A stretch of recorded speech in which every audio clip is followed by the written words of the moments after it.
President Droupadi Murmu has asked the Supreme Court for legal advice. She wants to know if the court can set a time limit for the president and governors to approve or reject bills passed by state assemblies. This is possible because of a special rule in the constitution called Article 143. It lets the president ask the Supreme Court for help when there's an important legal question. But here's the thing, the court's answer is only advice. The president doesn't have to follow it.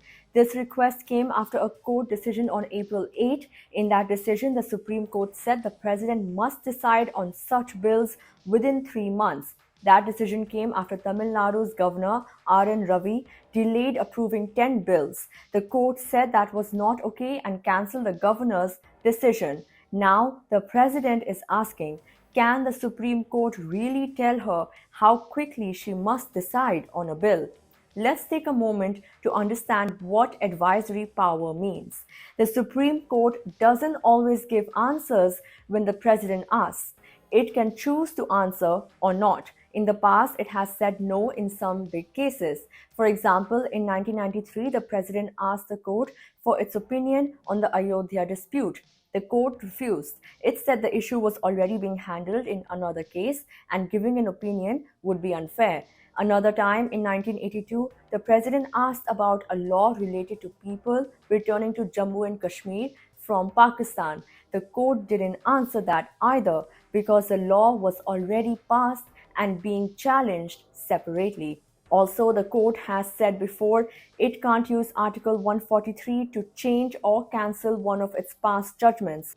So, even though the president has asked about the April 8 decision, the Supreme Court can't reverse it through this method. However, the government can still ask for a review or file a special petition to change the ruling. The president's current request has 14 questions, not just about that one court decision, but also about bigger ideas. One question asks, should big legal issues be decided only by larger groups of judges?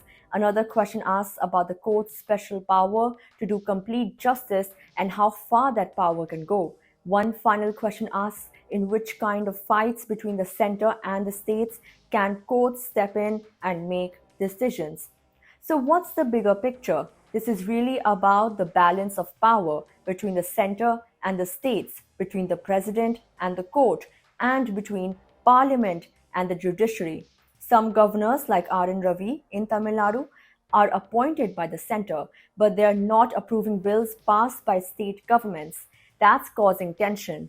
The Supreme Court tried to solve this by setting a time limit, saying presidents and governors can't just sit on bills forever.